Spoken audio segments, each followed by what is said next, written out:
Episode 5 की शुरुआत होती है जहाँ पर नारुसे की कंपनी में दिखाया जा रहा होता है, जहाँ पर वो यॉन कर रहे होते हैं। तो उनके बगल जो यूई होते हैं वो कहते हैं कि अरे अरे इतनी ज्यादा बड़ी यॉन। तो नारुसे बोलते हैं गुड मॉर्निंग यूई। तो यूई बोलते हैं तुम हमेशा इतनी जल्दी क्यों आते हो काम पर। तो नारुसे बोलते हैं कि इस वजह से मैं घर जल्दी जा सकता हूँ, तो ये वर्थ इट हुआ ना। फिर वो फोन निकाल कर देखते हैं तो आसमी का मैसेज था कि मेरी मंडे और ट्यूसडे को छुट्टी है, तो मैं कभी भी आ सकता हूँ। उसके नीचे लिखा था कि मैं बस तुमसे मिलना चाहता हूँ और मैं मंडे तक वहाँ आना चाहता हूँ, ये सही होगा ना। जिसपे नारुसे ब्लश कर रहे होते हैं। उसके नेक्स्ट सीन में दिखाया जाता है कि इचिका स्टैम्प बोल रहे होते हैं। तो नारुसे बोलते हैं कि कौन सा वाला चाहिए तुम्हें, और फिर इचिका आई लव इट वाला स्टिकर उन्हें भेज देते हैं और उधर से भी एक स्टिकर आता है। और फिर इचिका नारुसे से बोलते हैं कि को जल्दी आने चाहिए घर, और नारुसे बोलते हैं हाँ। और उधर आसमी सोच रहे होते हैं ये पक्का इचिका होगा। और उसके बाद उन्हें किटी दिखती है तो वो कहते हैं ये तो इचिका को बहुत पसंद है, और फिर वो भेज देते हैं उन्हें। और फिर इचिका बहुत खुश होकर बोलते हैं कि पापा देखिए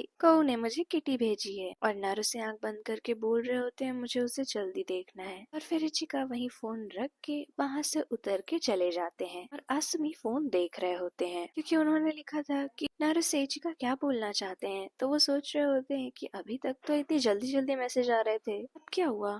और वो सोच रहे होते हैं कि मैं ज्यादा ही टेंशन ले रहा हूँ, लेकिन फिर वो उन्हें कॉल करते हैं। इधर नारुसे की आंख लग गई होती है, तो जब वो जगते हैं तो बोलते हैं कि इचिका, और इचिका कहीं नहीं दिख रहे होते हैं और दरवाजा खुला होता है। तो नारुसे बस भागते हुए इचिका को ढूंढ रहे होते हैं और उन्हें याद आ रहा होता है जो उनकी एक्स वाइफ बोलती थी कि तुम कुछ भी नहीं समझते हो, तुम हमेशा काम करते रहते हो। और वो भाग रहे होते हैं जब इचिका उन्हें दिखते हैं और वो भाग कर इचिका को गले लगा लेते हैं और कहते हैं इतनी रात में बाहर जाना अकेले बहुत ही खतरे से भरा है। और वहाँ पर आसुमी भी आ जाते हैं और वो इचिका को पकड़ के बोलते हैं कि क्या तुम इतनी रात में अकेले बाहर आए थे। तो इचिका बता रहे होते हैं कि कऊ ने कहा था कि किटी आस पास है, तो मैं आपको ले आना चाहता था ताकि आपको हक करके पापा को अच्छा लगे, लेकिन पापा तो रो रहे हैं। तो उस पे नारुसे उन्हें हक करके सोचते हैं कि क्या इसलिए किया क्योंकि मैंने कह दिया था कि मैं इसे देखना चाहता हूँ। और फिर वो बोलते हैं कि मेरा बच्चा भी मुझ पे ध्यान दे रहा है, मैं कितना ज्यादा पैथेटिक हूँ। तो आसमी उन्हें पकड़ के बोलते हैं कि एक बच्चे को भी ये समझ में आ रहा है जिससे वो प्यार करते हैं उसकी हेल्प करनी चाहिए, और मैं भी ऐसा ही हूँ। और इसके बाद वो लोग इचिका को सुलाकर बाहर होते हैं। तो नारुसे बोलते हैं तुम्हें कैसे पता था कि वो वहाँ होगा।